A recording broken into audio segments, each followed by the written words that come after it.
اتنے لوگ امام حسین نے کاٹے، اتنے کاٹے، پھر واپس پلٹ کے آئے اور کہنے لگے زینب ذرا پردے کے پیچھے سے دیکھ تو صحیح میری بہن، ان بزدلوں کو جرت ہی نہیں ہو رہی حسین کے مقابلے میں آنے، ایک دوسرے کو دھکا دیتے، تو جا تو جا، پھر اکٹھے وار ہوئے۔ یہ کون ہے کٹا ہوا، لباس ہے پھٹا ہوا، یہ بال یقین حسین ہے، نبی کا نور عین ہے۔ پھر چاروں جانب سے تیر برسے تو امام علی مقام چونکہ نماز کا وقت ہو گیا تھا، اترے گھوڑے سے، خون بہ رہا تھا، گرم ترین ریت سے تیمم کیا، سر سجدے میں رکھا، اور جب شمر آپ کی گردن کاٹنے لگا تو کہنے لگے ٹھہر جا ذرا رب سے ایک بات کر لینے دے، اور پھر بولے امام حسین، کہنے لگے مالک تو اب بتا کہ حسین سے راضی ہے کہ ناراض ہے، تو بتا۔ تو پھر ایک آواز آئی، یا ایتھا النفس مطمئنہ ارجعی الی ربک راضیۃ مرضیہ، فرمایا نفس مطمئنہ واپس آ جا، تو اللہ سے راضی ہے، اللہ تجھ سے راضی۔ امام حسین وہاں شہید ہو گئے۔ اب یہ قافلہ امام حسین کا سر کاٹ، ذرا دیکھنا غور کرنا، سر کاٹ کے نیزے پہ رکھا ہے، جسم کربلا میں پڑا ہے، عورتوں کو گھوڑوں پہ بٹھا کے لے جایا گیا یزید کے دربار میں۔ یزید پہلے عبید اللہ ابن زیاد نے بدتمیزی کی، پھر یزید نے کی۔ سعودی عرب کا ایک مولوی بول رہا تھا، سعودی عرب کا، ان سے بھی بڑا عشق ہے، جس نے تقریر سننی ہو میرے پاس ہے۔ ہمیں لوگ مشورے دیتے ہیں کہ جو یزید کو اچھا کہے اور حسین کو باغی کہے اس کو ہم امام مان لیں، اس بے شرم بے حیا کو جو نبی پاک کے گھرانے کے بارے میں بکے اسے امام۔ سعودی عرب میں مسجد نبی میں درس دینے والا جس نے تقریر سننی ہو میرے پاس ہے۔ وہ کہتا ہے یزید تو بڑا اچھا آدمی تھا، اس نے تو بڑی خدمت کی، تو میں نے اسے کہا رشتہ داری کر لیا یزید کے ساتھ، قریب ہو جا۔ شرم نہیں آتی؟ آج بھی نبی پاک کا دل دکھاتے ہو، حیا نہیں آتی، خیال نہیں آتا؟ اور لوگ گھر میں بیٹھ کے باتیں کرتے ہیں، کہتے ہیں جی جو بیت اللہ میں ہو وہ بھی برا ہو سکتا ہے۔ بیت اللہ میں تو 360 بت بھی تھے، وہ اچھے تھے۔ مدینے میں تو 360 منافق بھی رہے، پوری سورہ منافقون نازل ہوئی، وہ اچھے تھے۔ عجیب تماشا بنا دیا لوگوں نے مذہب کا۔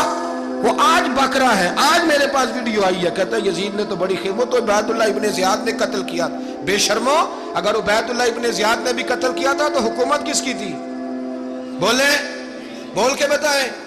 تو پھر یزید نے عبید اللہ ابن زیاد کو سزا کیوں نہیں دی، بلکہ ایک جگہ 2 گورنریاں دی اس کو؟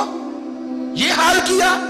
بلکہ سنو جو حدیث پاک میں آتا ہے وہ یہ ہے کہ یزید چھڑیاں مار رہا تھا، چھڑیاں امام حسین کے لبوں پہ۔ تو نعمان بن بشیر صحابی تھے، بول پڑے، کہنے لگے او یزید بدبخت، ہاتھ پیچھے اٹھا، مجھے اللہ کی عزت کی قسم میں نے سینکڑوں بار نبی پاک کو ان ہونٹوں کو چومتے دیکھا ہے۔ حضرت جناب زینب عورتوں کے مجمع میں پیچھے ہو کے بیٹھی ہیں۔ یزید کے پاس جب پہنچا لشکر تو یزید کہنے لگا دیکھو اللہ نے مجھے عزت دی اور میرے مخالفوں کا کیا حال ہوا۔